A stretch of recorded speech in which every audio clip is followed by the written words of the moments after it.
Good evening, everybody, and welcome to the Tuesday Night Nonfiction Post-Apocalyptic Book Club. Gosh, what a great group of people I see here already. Shenanigans, Maggie, Aussie Life, who else? Little Lone Prepper, and Utah Mike, welcome. I just saw Utah Mike over on the other channel, over on Gil's channel. Little Lone Prepper, the same thing. Sue Me, welcome. Sue Me and I have had some good chats today, and thank you so much for that. I always appreciate it.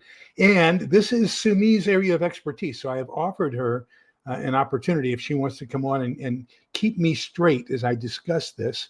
Then that would be very, very good, because we're talking about her area of expertise. She's a nurse, so she probably knows a lot more about this than I do.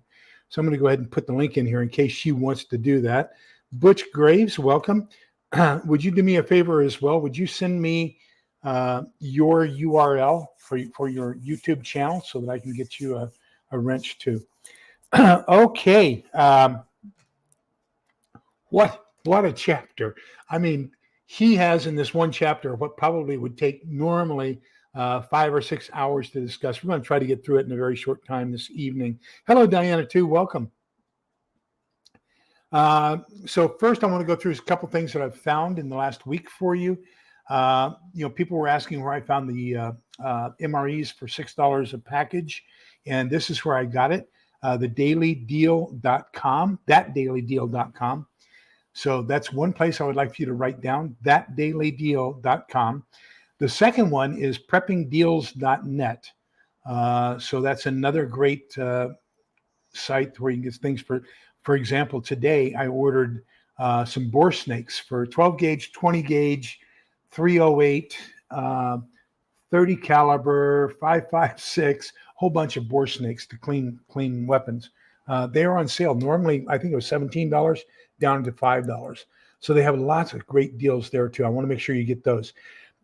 In my group, our local group here in town, one of the guys sent out a text today, said, check out this. It's Real Foods, RILLFOODS.com. And they are freeze-dried dehydrated soup starters. So I have not yet tried those. I don't know the value of them. He swears by them. He likes them better than Bear Creek. I don't know. I'm pretty happy with Bear Creek. But anyhow, I give that to you. Those three, just write those down. See if you can, if any of those will do you any favors or might help you get things at a discounted price so you can take your, I'm sure all of us have a shortage of dollars and make them last as long as possible. So let me see here. We've got Muskoka Oma, welcome. Good to see you. Lord Tachanka, just saw you over on Gil's channel as well. Welcome. Good to see you. Butch Graves, and that looks like that's it for the time being. Okay, let's get into this. Fantastic book. I consider it a seminal book. This was written in 2009 by another MI officer. His guy's name is James Wesley Rawles. He has the survivalblog.net. So he puts out daily articles. He also has writing contests for survival issues. I wrote one, didn't make it, wasn't even in the competition. Those guys are far better writers than I am. But anyhow, just great book. He also has some fiction books. As a matter of fact, I was talking to one guy. His fiction book, Patriots, is what got him into prepping. So just a great author, an MI officer, Army MI officer. So, all of us, we like each other pretty well. So that's how it goes. Churn Dash Farm, good evening. Welcome. That's another new name. So we are working now on Chapter 8 this week, and Chapter 8 is basically medical supplies and training. Did I put that link in there for that so that any of the nurses or medical people can come in? Did I do that? Gosh. Oh my gosh, my senility is striking. Here's that link. Okay, so if anybody is in the medical profession and has read the book and would like to add to the contents as I discuss them, please feel free to click on it and we'll bring you in. Okay, I want to keep that page. That's a fairly important page. I've got I got all my medical stuff here surrounding me. Helen's wondered what I was doing. Was I going crazy with everything I've got around me here? But anyhow, whoops, what have I got? I'm getting all kinds of text messages. It's not one of you, I hope. No, it is. Okay, great. So that's from Maggie. Let me know that she's taking care of the request that I made. So get training. Maggie and I were talking earlier today, and she sent me a fantastic thing, and that is that she did a search on her state, the state of Florida, and Red Cross has classes that you can enroll in, CPR, first aid, advanced first aid, stop the bleed, all these different kinds of valuable training. Check out the Red Cross organization in your local area. So I just did a search. I used DuckDuckGo, and I went to DuckDuckGo and I said, hey, first aid training, Texas. And the first thing that popped up, of course, was almost the same exact URL, except instead of Florida, it said Texas. So check that for your local area to get some good first aid training. It's imperative that you have good first aid training before this all comes down, because you don't want to be reading an instruction book while somebody's bleeding. I missed something important. It sounds like something about Holly's baby. Oh gosh. Yeah, I'm sorry, Holly. I hope it feels better. I made a mistake. We had scampi last night for dinner, and all three Chihuahuas were begging me, and I made a mistake of giving them some scampi noodles. So garlic butter noodles and Chihuahuas don't mix. So we've been on a rampage today, washing all of the covers for the couches and the bedspread and everything else, where they let us know that that garlic butter scampi noodles and Chihuahuas don't mix, and that their stomachs just prefer that come back up. So we've been cleaning up all day. I will never ever feed garlic noodles or scampi noodles to my Chihuahuas again. I can guarantee you that. But I'm sorry that you're having unpleasant treats with your baby. Yeah, they are part of the family. That's absolutely true. Kaylin Strain, good evening and welcome. Tuck by V.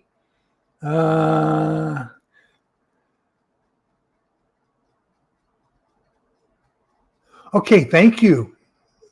Maggie, thank you so much for that. Let me see.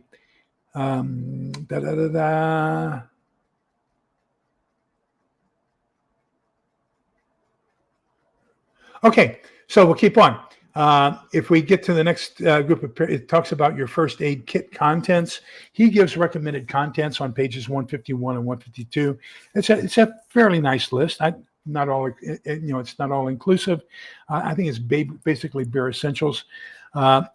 Because I used to drive ambulances and I know the importance of first aid, and I've got links for a lot of these in the show notes. So if you go after the show, if you go back and take a look at the description, you're going to see some Amazon links for some of these.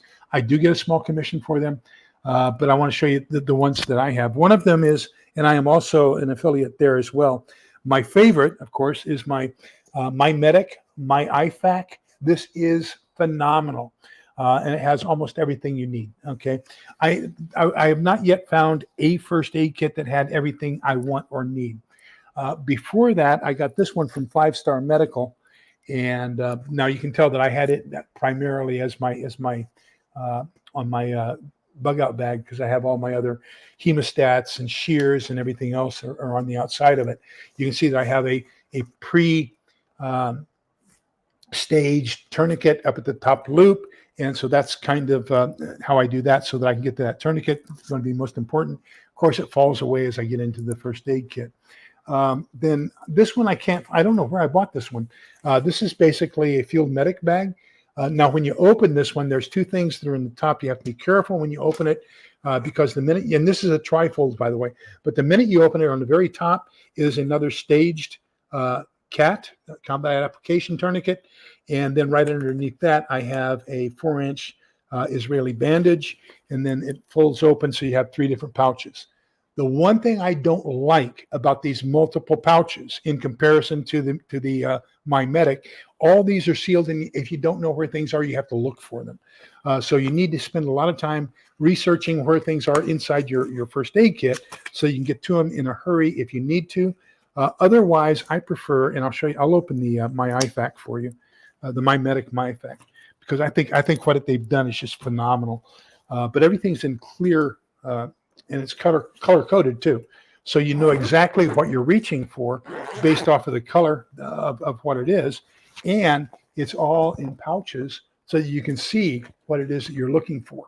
So this, in my opinion, for a person who is going to be under duress and trying to help somebody, they're concerned about helping that person because of the color coding and because everything is visible and you just see it and it flops right open to it. This is what I think is an ideal first aid kit because they really thought that out. They've got the primary instruments, bandages, everything else that you're going to use color coded. And they've got them in a logical layout. They've got it where you can see it right off the bat. So there's a link in there for My Medic, and that's the My IFAK.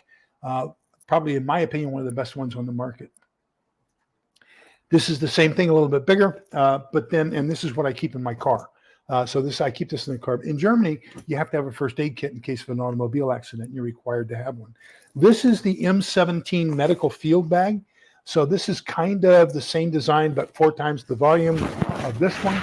It's also another trifold, but what I don't like about it is the same thing that I don't like about that one. And this one, it's more of a hospital setup than it is a first aid bag. This has got all the humongous bandages. So you're going to have your chest seal package. You're going to have, your larger compresses and everything. Yeah, there we go. Okay, so if you take a look at it, whoops, no, that's the wrong side. I opened it wrong. But anyhow, if you take a look at it, it's another trifold, and basically what happens is you've got to.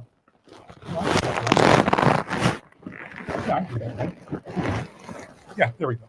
Okay, there's the trifold. But notice, everything's zippered. You don't know what anything is or where it is or anything else. I put some white tape over the pockets to try to tell me where things were. It didn't stick. So that's my major objection to this and to the other one is I just can't find stuff. I have to look for it, and I don't have time to look for stuff in an emergency. So that's disadvantage of this. As far as the quality of the products that are inside and the quantity and the quality, just great. I recommend you have one of these, but don't make it your primary first aid kit because you just can't find stuff quick enough. If you have a sick bay or something like that, and you're going to have a trauma center where you're working on a lot of people, you can open it up and leave it totally exposed. It's a good deal. Some of my others, this is going to be really professional. This is, with the exception of these two things, this is my first aid box for burns. So everything in here is my burn kit. So I've got everything necessary for burns in there. Then in here is my just nice to have stuff. So I think, these have got some of my larger bandages. It's got my chest seals in case I have a sucking chest wound. It's got a whole bunch of wound wash, although this is my preferred wound wash because I like this spray handle so that I can adjust the pressure to it. Plenty of gauze pads. You want Providon either this or what is it? Betadine solution. Either betadine or Providon iodine, one or the other to sterilize wounds. That's going to be your topical antiseptic. There's something in here I want to talk about real quick. There it is. So this is my wound wash irrigation syringe. This is an old 1970s style combat gauze application bandage for the Army. Here I have something called tincture of benzoin or benzoin. I don't know. Somebody who's in the medical profession will probably tell me how to pronounce that better. But basically, the purpose of it is, typically you're going to have a wound, you're going to wash it, you're going to try to clean it. It's going to be wet. Band-aids don't stick. Bandages don't stick. These things don't stick. Okay, so you put a little bit of that benzoin on there, And what that does is that prepares the skin to make it more acceptable to a butterfly closure, so that now you're sticking this to the benzoin, which is sticking to the skin, so that way you can have a good closure. Of course, a 2-inch Israeli bandage. And the thing about the Israeli bandage that's really great is it has a pressure bar on it, so that you're not only covering the wound with a dressing and pressure, but you've got direct pressure. You can really wrap that pressure bar down and get really good pressure. Not quite a tourniquet, but pretty close to it. You can get a lot of superficial bleeding stopped really well. Let me see. So the next thing he talked about, I just showed you, which was the tincture of benzoin. Then he talks about a list of OTC meds on page 153 to 155. 45 comments. Let me get back over here to the comment area and see where we are.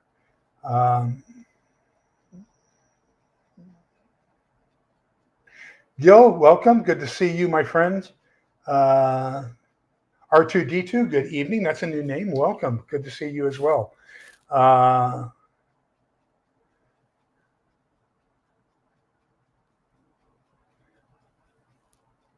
Okay, so Lord Tachanka, for those of you who smoke, so I used to smoke. I quit the hard way. I was the HR director for a homeless shelter. And in the elevator one day, one of the homeless gave me MRSA pneumonia. So I spent 3 weeks in ICU on a respirator, and you can't smoke while on a respirator. So 3 weeks later, I had quit smoking. But one of the things that the homeless taught me when I was there was they have something that they call, just a minute, Top-O-Matic. They call it a Top-O-Matic, and it's a cigarette rolling machine. So basically, you buy the pre-made rolls with or without filters, and so it's got a tube of tobacco paper, and you put that in the machine, you fill it up with tobacco, and then you press it in, and it makes a cigarette. Well, what they would do is they would go around the streets, and they would find all the butts that people had thrown on the ground. They'd squeeze the butt tobacco out of those cigarettes into a baggie, and then they'd take that baggie and they'd put those butts, remnants of cigarettes, into the Top-O-Matic to make a new cigarette. Talk about a jolt, because those were very heavy in nicotine because they're down close to the filter, most of the things that they were getting. So I would say get yourself a Top-O-Matic machine. Then you can get canned tobacco, like Prince Albert or something like that, any of the other kinds, or you can get regular smoking tobacco and freeze it or refrigerate it. And as long as you keep it humid and cold, it will last forever. So that'll help you through part of it, but that'll be a better way of keeping it than the pre-manufactured cigarettes. But at some point, you're probably going to end up quitting because of just the lack of tobacco being available to you. And I can't tell you what tobacco withdrawals are like because I was unconscious. So I guess that's the best way to quit. But up until the time I quit, so I had been smoking probably, I'm going to say roughly 40 years, a pack and a half to 2 packs a day. So, and that's why my lungs suffer for it now. And then it also, so there's a couple of things that happen. I have retinopathy in my feet, primarily caused by smoking. I have, what do they call it? My irises are detaching, or my retina or whatever. I forget what it's called. Ocular degeneration. I don't remember what it's called, but I have to stare at this thing every morning. And then if I see changes in my vision, I have to go in. They're going to start giving me shots in my eyeballs. But they attribute that to smoking. And then, of course, I have COPD. And so I do things like this twice a day because of smoking. So if I can encourage you to stop, I will. But I also know I'm not going to be one of those people that harps on you like people did on me when I was a smoker. So, but that's just the truth of some of the things you might want to consider. Let me see here. Yeah, there was a guy on Gil's channel, and his name was Phelan Clan Wolf. So when I was in Korea for the Olympics in 1988, I went there with the 5th Special Forces Group. We did some counterterrorism stuff during the Olympics. So we were staying with the Korean CIA, and then we would go into Osan Air Force Base, on the weekends, and I would buy books. And so I got into the Mech Warrior series, which is where Phelan is a hero of Clan Wolf in the Mech Warrior series. And so I read every Mech Warrior book there was. I would probably read 2 books a weekend when I went into Osan Air Force Base on the weekends. So yeah, good. That same thing, Maggie. Good.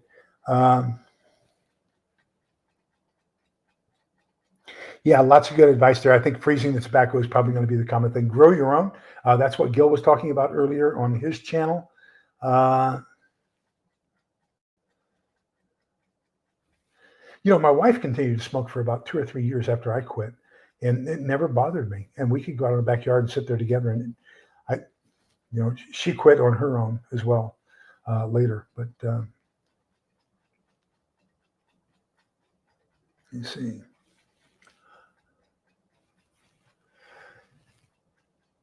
Yep. Good advice. Thank you. Okay, so for deeper wounds, you may want to have distilled water, and Amazon has sterile saline and dry packs.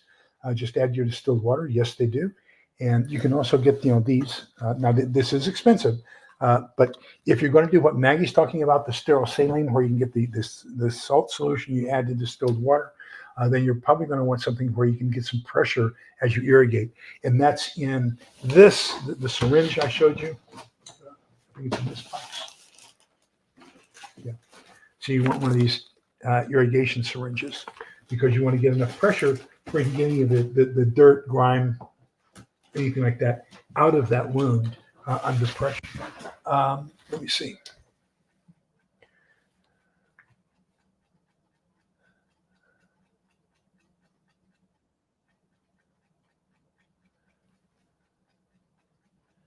I had a case of petrolatum or petroleum dressing delivered to me by accident. I tried to get them to rightful owner.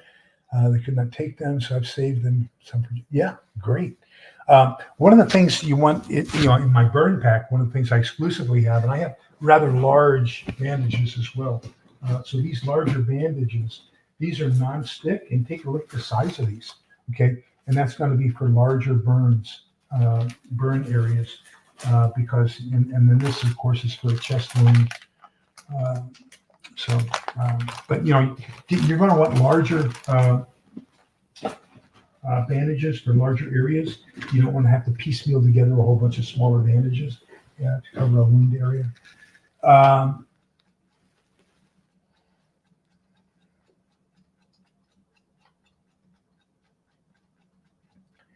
Macular degeneration. Thank you, Lord Tachanka. Macular degeneration. There we go. And mine is dry. I understand there's a difference between dry and wet. So I don't know which is which. I just know that I have it. So I changed optometrist. Not optometrist, ophthalmologist. I went in for an eye exam just because I had. Oops, great. There's Gil. Hi, Gil. Welcome. Sorry, I caught you when you were away. But anyhow. So stepped away to grab my book. Okay. But anyhow, so I went in for an eye exam because I had cataract surgery in both eyes, and what a change that is! Let me tell you, you clearly see colors after you've had what is it? I forget what it's called. But anyhow, you see whites like you've never seen them before. And so every year you have to go in for a normal ophthalmologic inspection, make sure everything's going good. And he says, wait a minute, we need to do some more testing. So I said, okay. So I went through about 2 hours worth of testing, and he called me back in. He says, is there anything you want to do? Anything you really, really want to see? And I said, yeah, I really want to go to the Elastic Coastline. I want to see the Elastic Coastline. He says, do it in the next 2 years, you're going blind. I said, holy shit, isn't that some great bedside manner? So I've changed ophthalmologist, and the new ophthalmologist I'm going to says he must have been having a bad day. That's not him typically to do something like that, and it's not that bad. You aren't going to go blind, but you are going to lose your eyesight, progressively get worse over time. So that's just the way it is, and so that's what we got. Yeah, I was about 60 when I quit. about 10 years ago. I wish I had every penny I spent on quit smoking things, books, hypnosis, gum, Chantix, you name it. The amount of money I spent trying to quit smoking is nothing. If I could probably buy a shelter, an underground shelter for TEOTWAWKI with the money that I spent on trying to quit smoking. But I think it's all here, really. And I think what it is I just really did not want to quit that bad. Yeah. I enjoyed it too much. Well, my dad,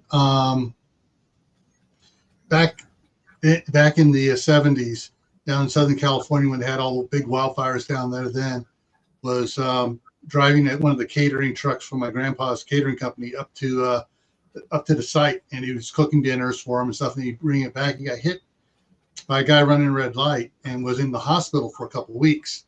Well, the first 5 days he was in the hospital, he was in a room by himself, and he goes, I finally quit smoking. And unfortunately, back then, they allowed smoking in hospitals, and the guy they stuck in the room with him was a chain smoker. And my dad was just going absolutely nuts. They wouldn't put him in with a put a non-smoker in there, and Otherwise, my dad would have quit smoking back in the early 70s, and he might not have gotten cancer. Yep. Well, I've avoided that so far. Just knock on wood. But anyhow, okay. So on pages 153 to 155, he talks about a whole bunch of over-the-counter meds that he recommends that you have for your home. I've got another tub just like this. There's nothing but over-the-counter meds. Now be careful. Just make sure they lose efficiency and efficacy over time. Some of them, there are some of the antibiotics, prescription antibiotics. One of them, and I'm not sure which one it is, will turn toxic after it expires. So I have this. I have the Jace case, and every year when I go in for my annual physical with my physician, who is another prepper in our group, I ask him to take a look at all these and make sure that I'm up to date on all of my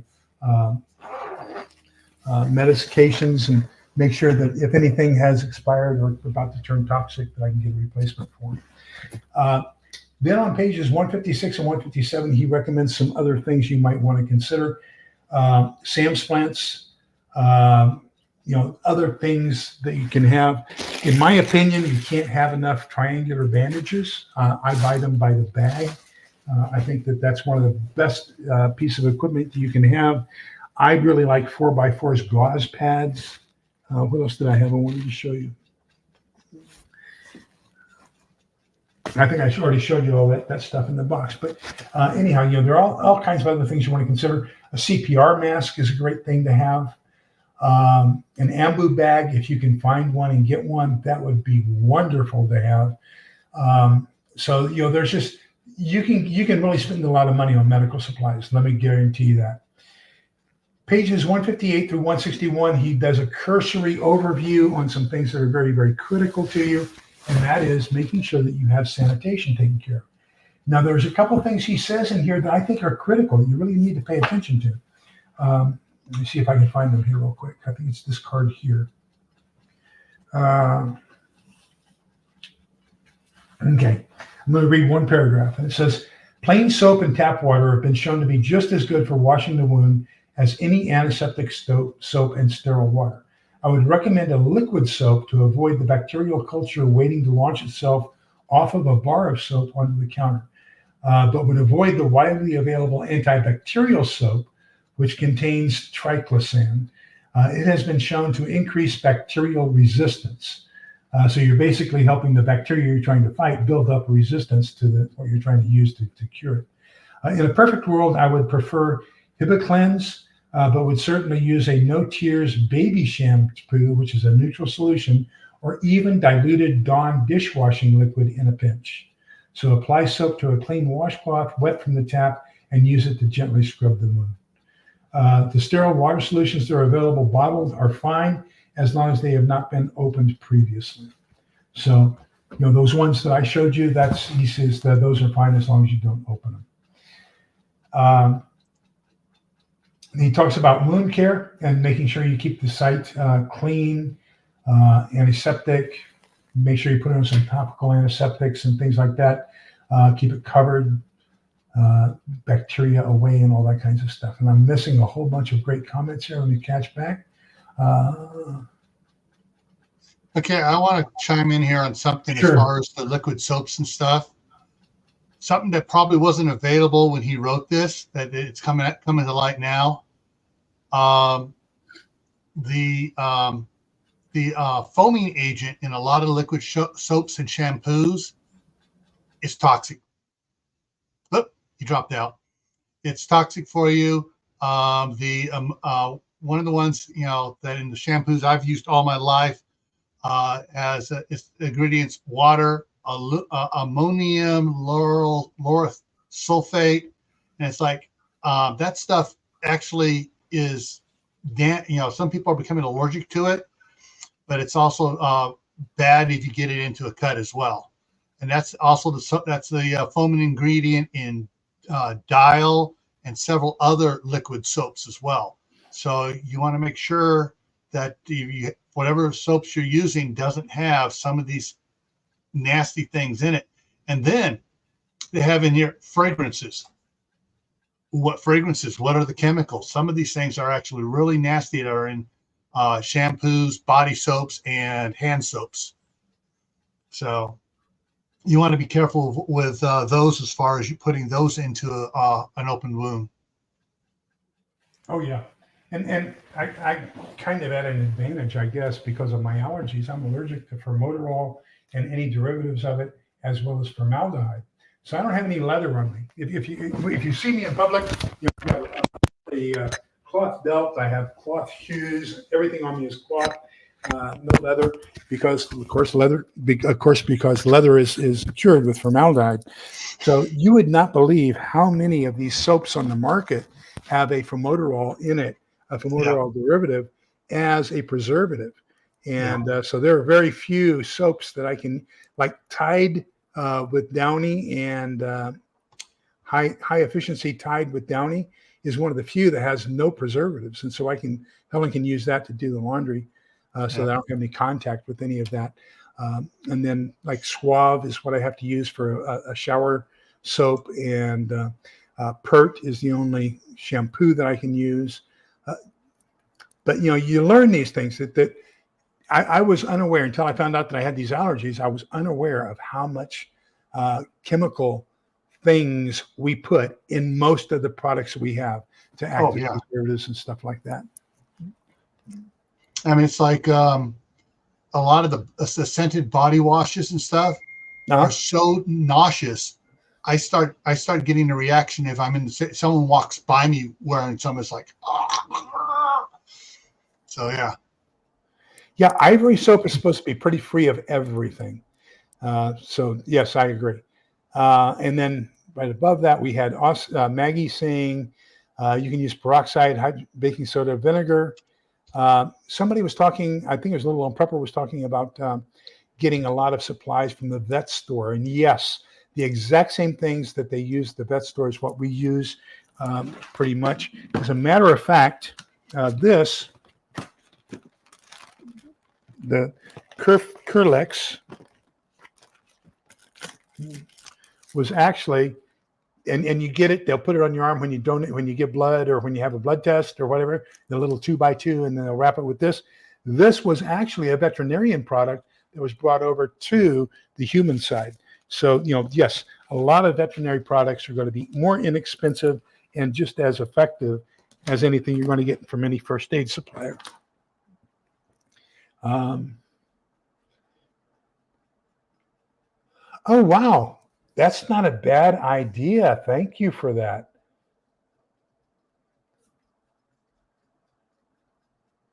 Great tip. Thank you.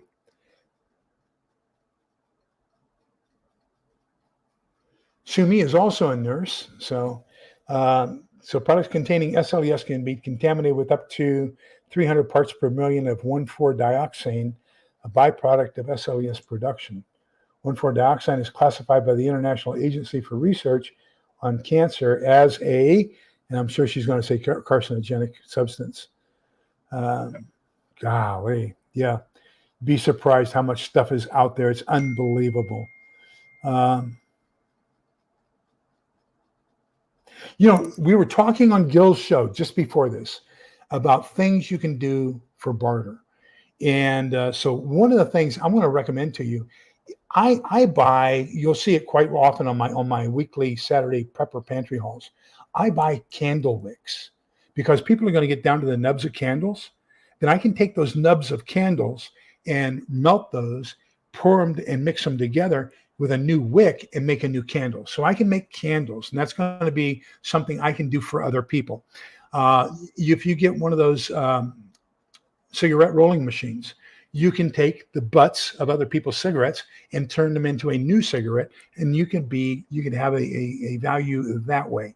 Another thing you can do, and this is one of the reasons I like going to the farmers markets every Saturday morning. The two things you're going to guarantee are always there are going to be people who homemade soaps and people who homemade candles. And so between those two, those both would be fantastic skills to have in a post-apocalyptic world because people are going to need both of them. You're right. She continued on as a group 2B carcinogen. Wow. And Kaylin says she has a huge taxiderm plus a couple smaller sizes. I don't know, that's such a great solution. I don't know why I didn't even think about it. But yeah, taxiderm would be fantastic. Then he talks about, after page 171 to the end of the chapter, we've got 3 more things that we need to discuss real quick. He talks about chronic care issues. For example, if somebody has some sort of dialysis needs or a CPAP or something like that, how are you going to make plans now for how you're going to take care of that person?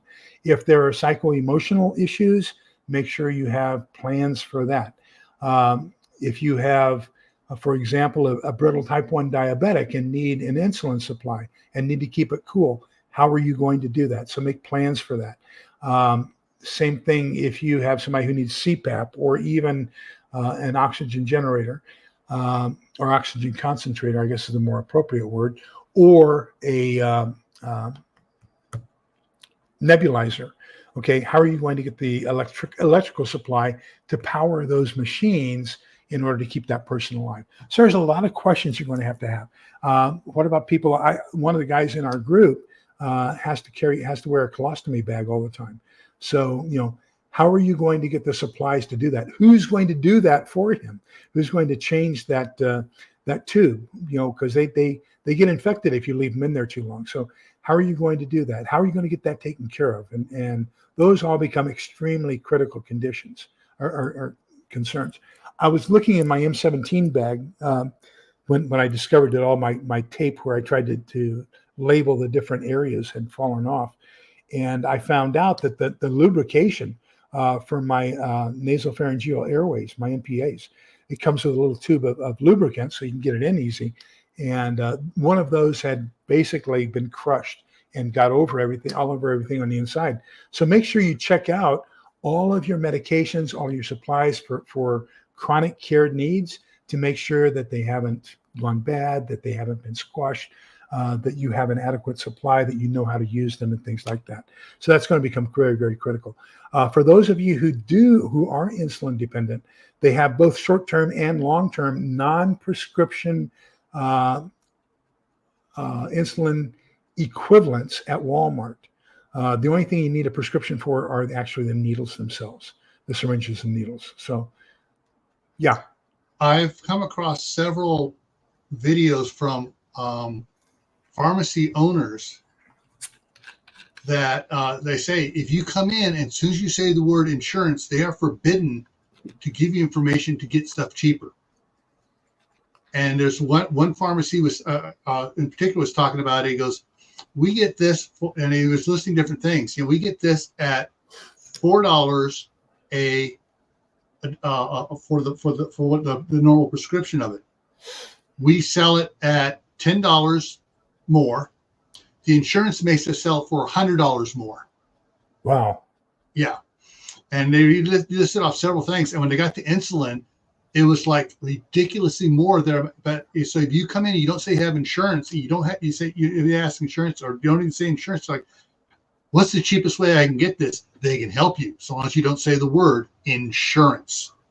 Yep. So you can probably, if you go to some of these non-big chain pharmacies to more of these mom and pop pharmacies, which are still fully good, you may find a nice little surprise of like, you mean I can save $1,000 a month on my insulin?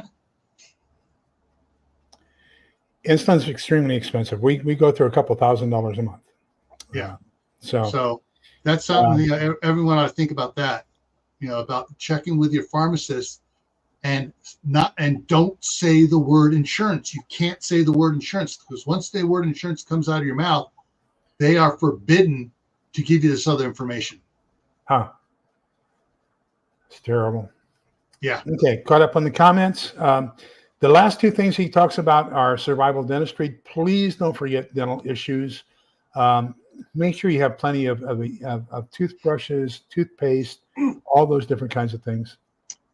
All right. I also just found out that most toothbrushes, as you use them, give off PFAs. And so I did a lot of research today, and I ordered some today from Amazon. Bamboo toothbrushes. Say bamboo in medium stiffness, and they're fairly cheap. I mean, the ones I ordered were 56 cents each, so I ordered a 10-pack. So I'm going to use some terminology that some of you may disagree with, but I'm going to talk to you about where I come from. So 21 years in the Army. An A ration. So an A ration is eating in the mess hall. A ration means that it's cooked in the mess hall and consumed in the mess hall. Then you have a B ration. A B ration is cooked in the mess hall. Then they put it in Army, what we call mermite cans. So it's basically a big thermos, and they got 3 different sleeves, and they can either keep cold things cold or warm things warm, hot things warm. And so that gets taken out to the field. You use your own mess kit, and they serve it to you in the field.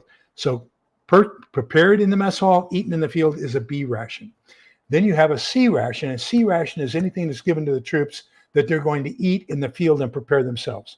So back in the day, we called it MCI, Meal Combat Individual. It was a little box.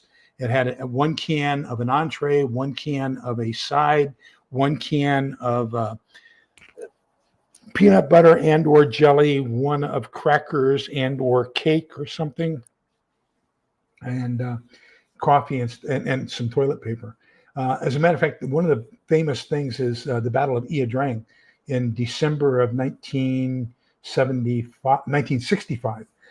Ia Drang Valley, they ran out of, the medics ran out of any of their stuff for the bullet wounds, and they were plugging bullet holes with toilet paper out of the GI MREs.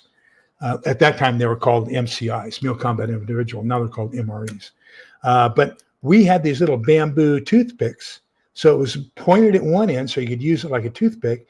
At the other end, it was flattened and it was wide, and you chewed on it, and then you got a whole bunch of fibers that you could use as a toothbrush. So that's each meal had basically a toothbrush in it, although you didn't have toothpaste. Yeah. The last thing in this chapter that he focuses on is learn labor and delivery skills, because that's going to be critical. It's one of those things in nature we hope happens, especially in a post-apocalyptic world, or else it'll be the what do they call it? What's the word for life-ending event, Gil, that I'm looking for? A life existential. Event? If we don't have labor and delivery, that's an existential threat. How's that? Yeah. So make sure that somebody in your group knows how to do that, and studies up on that. With that, I'm going to tell you what my wife and I did.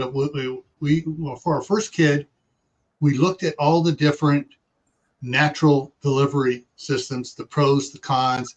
Went and talked to several doctors and stuff. Talked to ours, talked to a couple others, and we wound up getting trained in the Bradley method. And her first delivery, Nice. And so we still have our books and stuff, but, if you got young people in there who are thinking about, wanting to go do natural childbirth, I recommend that personally from our experience. But if you learn, and some of these classes, that the hospitals give to expecting mothers, they're free. If you're just going as an older person, we need to relearn this, they may charge you. Then again, they may let you sit down in the class for free as well. But because we were at the hospital we were going to be delivering at, the hospital offered the course for free. Our daughter was born in a military hospital, and they don't believe in using any kind of anesthetics for things like that. It's just a waste of combat money. Yeah. Well, you look at it this way.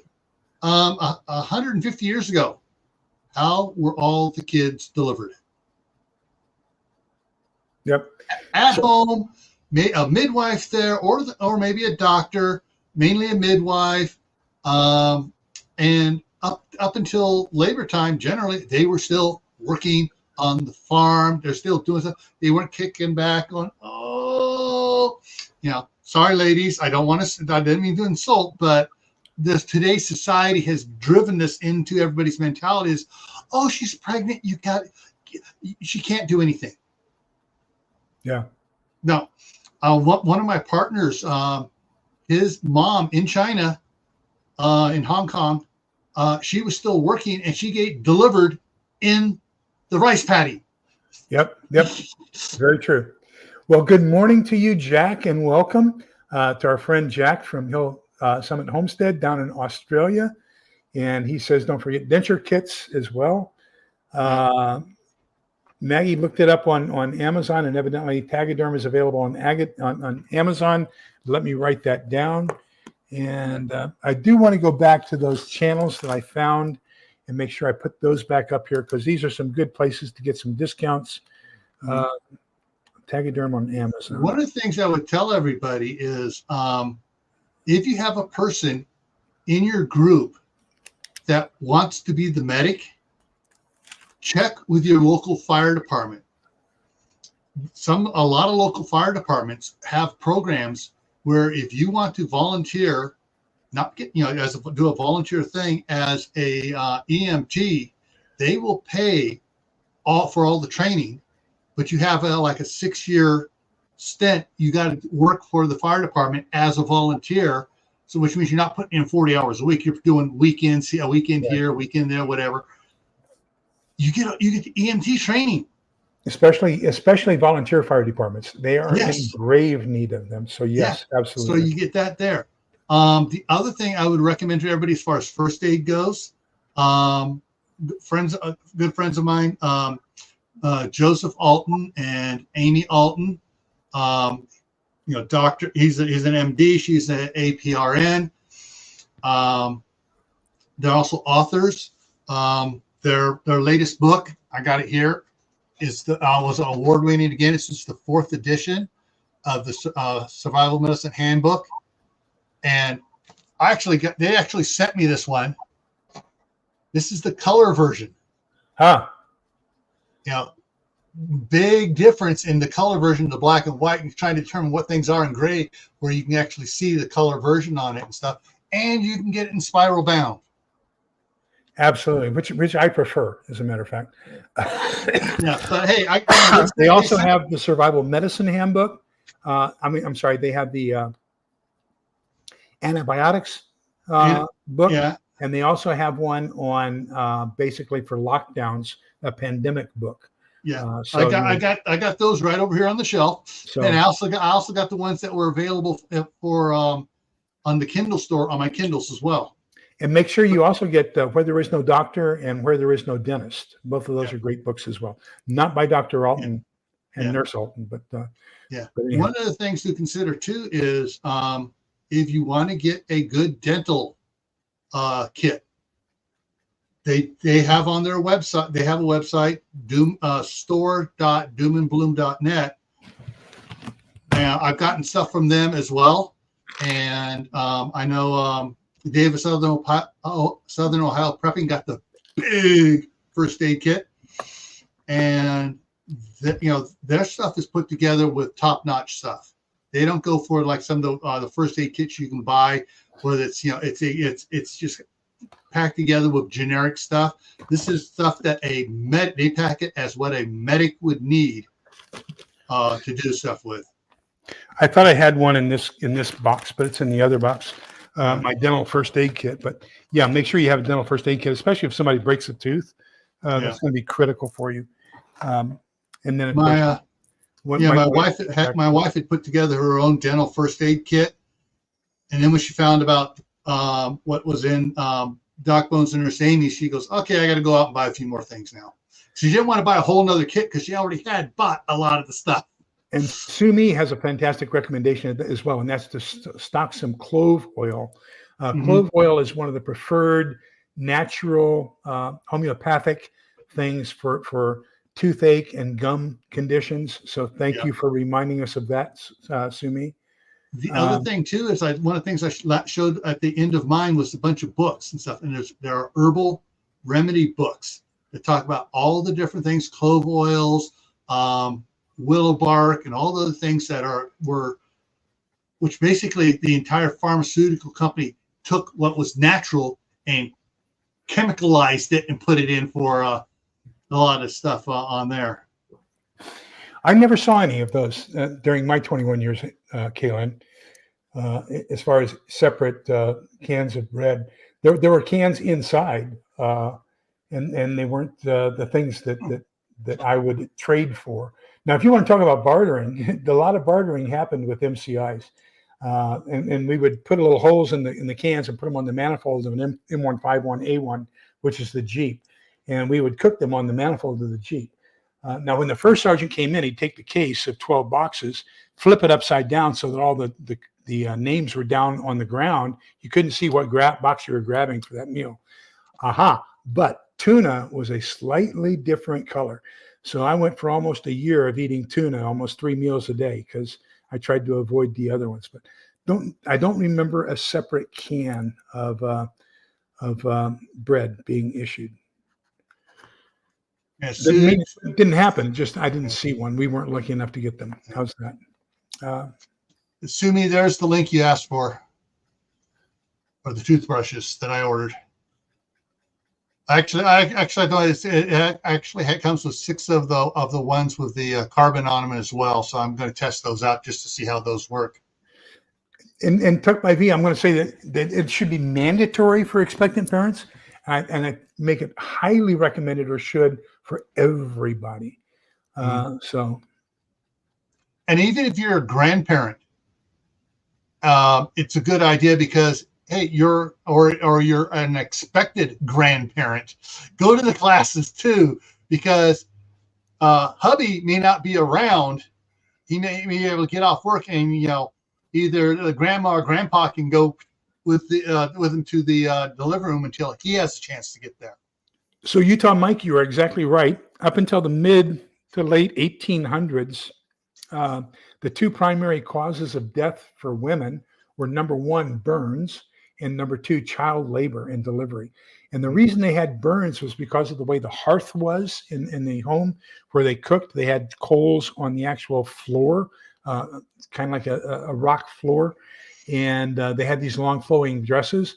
So even though it may not have been a flame, their dress catching on to a piece of charcoal was enough to combust it. And a lot of burns, very serious burns. And then, of course, the infections from those burns. But that was the primary cause of death for women up until, I'm going to say, the 20th century.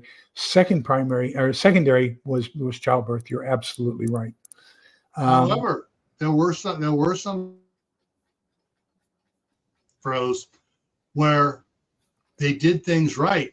And I'm glad I'm descended from one of those. My grandmother was like 11 out of 15 kids.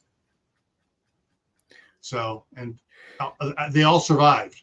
So at least they survived at least until teenage years. And Lord Chichanka, that's exactly, I went over it very quickly, but when he talks about the over-the-counter medicines, there's a lot of stress on antidiarrheals as well as laxatives, stool softeners, things like that. And remember, this is going to be a very, very, I put a very high importance on this. Your gut is going to be experiencing something that you are not normal. Okay, so when you start eating all these canned goods and you start eating freeze-dried, dehydrated goods, MREs, whatever, your gut is going to go through a metamorphosis as it adjusts to the new type of food that you're putting into it, and you're going to have some adaptation of your body. And so as that happens, your bowels are going to change accordingly. So you're going to need some medicinal care for your gut and your processing system, let's call it that, as you make this adjustment into this new form of eating. So make sure you are very well up on anti-diarrheals as well as laxatives, because one of the things the new change in eating is going to do one of the two to you. One of the things I tack onto that, you might want to think about changing your diet now a little bit to that. So you're storing what you eat and you're eating what you're storing. Get your body used to it now. And that way it's not going to be such a shock to your system. The other thing too is every once in a while. That's absolutely right. And if you're rotating your food, that should not be that much of a problem. It's still going to be a challenge, but it's not that much of a problem. The other thing too is get used to eating stuff like non-canned sauerkraut, fresh yogurts, because that has the proper bacteria and stuff that'll give you a healthier gut to deal with it when you do this change anyways. So sauerkraut and kimchi are basically the same thing.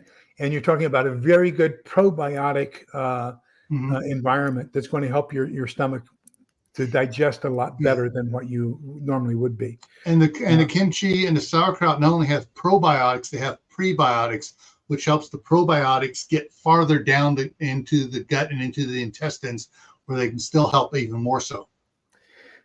Maggie's recommending tea tree oil. When I tried selling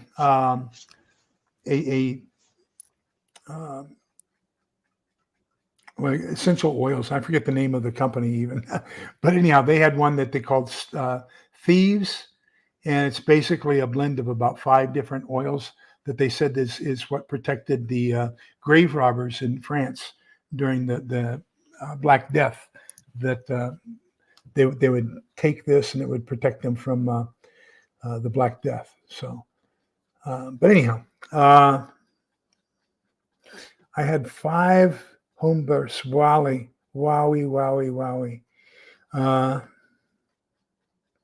Okay, here's the bamboo toothbrushes that Gil shared.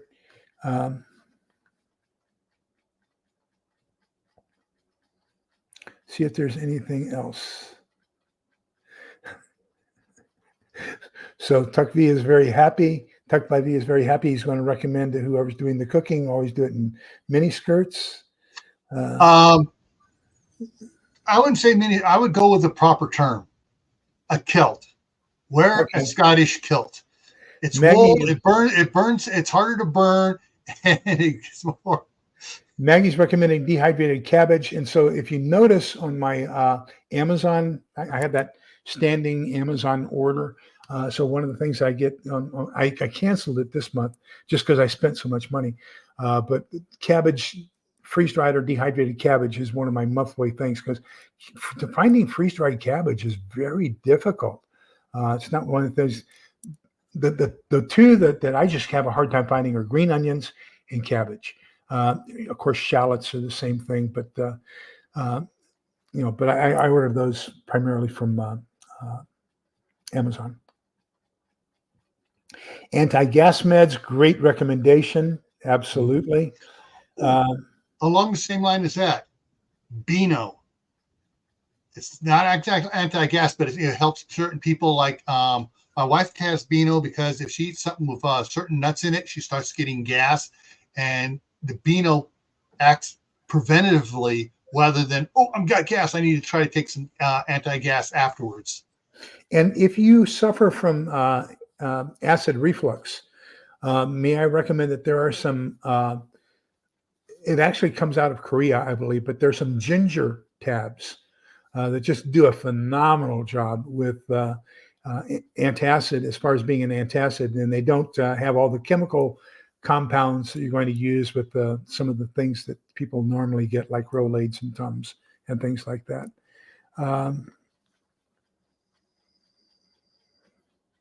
So we're getting close to the end. Quick thing, capsules. if you guys want, you can buy off of Amazon the fermentation jars for making kimchi, sauerkraut, and some of the other fermented vegetables too. So you can learn to do that stuff yourself. So one of my absolute favorites, and I have a Korean friend that's in a prayer group with me on Friday mornings, and so she gives me gakdagi, and gakdagi is basically kimchi, but it's made out of radishes instead of out of cabbage, and I love gakdagi. But anyhow, I wanted to put this back up, this banner, before we close out. These are those 3 places I told you about. I told you I would give you where I found that $6 MRE, which is the clear plastic. It's not really an MRE in my opinion, from the military point of view, but I guess, from a civilian point of view, it's an MRE. And so I got that at thatdailydeal.com. I checked it. They still have some available. So I think it's $5.99 a package. But you can go there to thatdailydeal.com. Just scroll through their stuff. It's from about 3 weeks ago, and you'll find they have some for $5.99.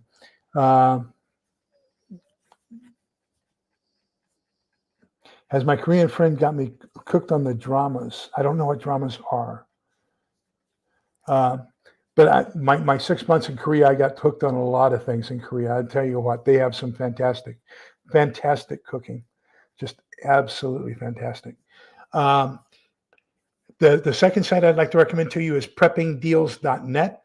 And I told the people earlier today, I just ordered a whole bunch of snake bores. And so basically that's a wad on a rope that you can get for 12 gauge, 20 gauge, 308, 30. They have 45 caliber. They had several different snake bores on there. And those are marked down from, I think, $14 down to $5. So really good deal there. So that's another really good place to get some great. Okay. Drum. I'm sorry. No, I didn't go out. I can read Korean, but I'm not fluent in either speaking, writing, or oral interpretation. So that wouldn't do me too good. I did get to go to they have kind of like our colonial village, like Williamsburg, but they do have an older Korean thing where they showed how they made paper and all that kinds of stuff. I really found that interesting. But we didn't get to do too much because we were doing so much anti-terrorism work. We didn't want to compromise ourselves too much. Let me see. Yeah, so basically, Muskoka Oma, just take this, thatdailydeal.com, preppingdeals.net, and realfoods.com, and it'll take you right to them. The only thing I left off was the http://www. But all 3 of those, those are the links for those. And then the other one, of course, was one of the guys in our group on our Telegram channel today. Really was singing the praises of realfoods.com. Says he prefers it over Bear Creek. It's got to be pretty good to be better than Bear Creek, in my opinion. But I wanted to share those 3 with you as being some outstanding deals that y'all can take a look into. So, and Maggie, thank you. So Maggie's done that for us here.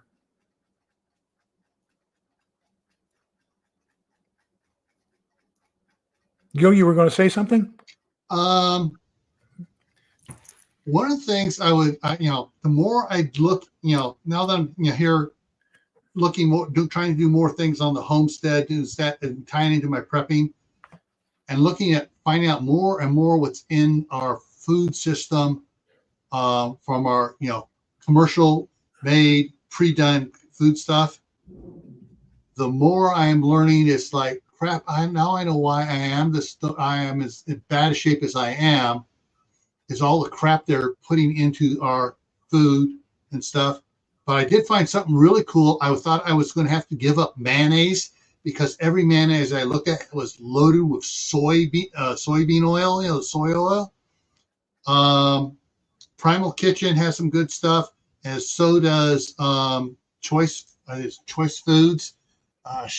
Anyways, I'm going to be putting out a video tomorrow on what I bought on the mayonnaise. All that's in it: avocado oil,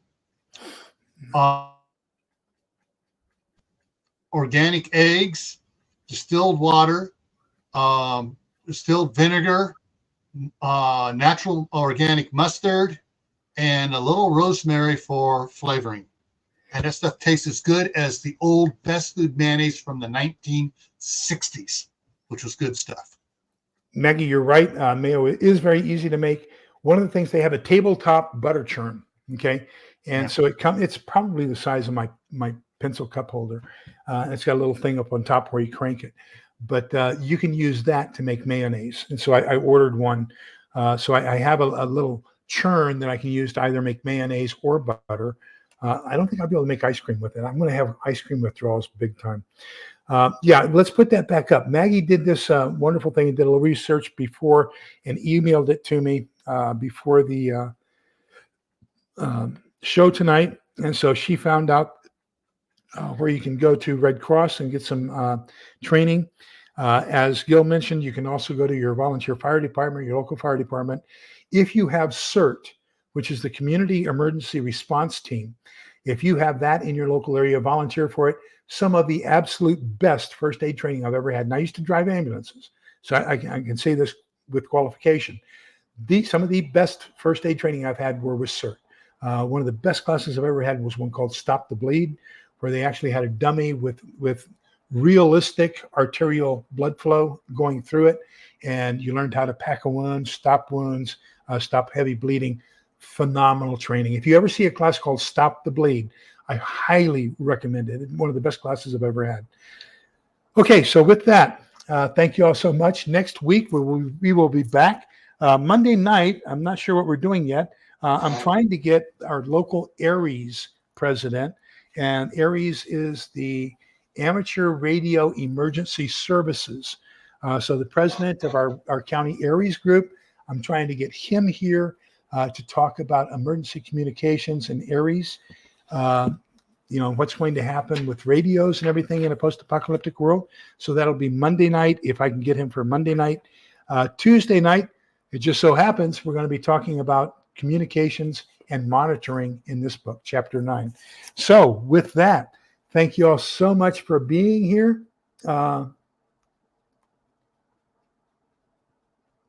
Yes, Iridium 242 was phenomenal. I really liked him, and he did some great stuff. By the way, Kaylin mentioned it earlier that she was buying her Thrive Life from him. And of course, he is no longer available to sell that. So if you're looking for a new distributor of Thrive Life, I've been a distributor since 2004 when it was called Shelf Reliance. And my website for Thrive Life is LeesPrep, LeesPrep.thrivelife.com. And would love to have you if you were a previous customer of Iridium's. So, and may God rest his soul. He was a good guy. Okay, Numbers chapter 6, verses 24, 25, 26. The Lord bless you and keep you. The Lord let his face shine upon you and be gracious to you. The Lord look upon you kindly and give you peace.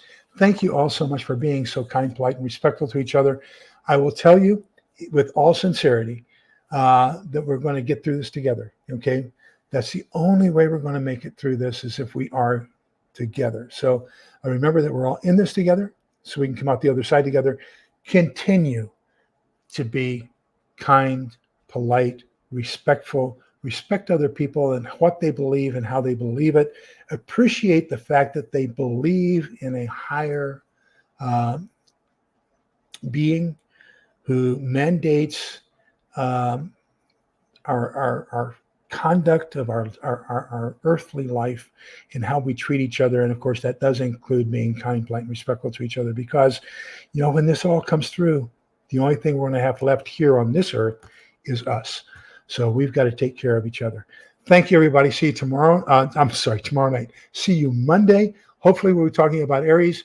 Tuesday, a repetition of that on communications and monitoring. Take care, everybody. Have a great evening. Bye-bye. See you later.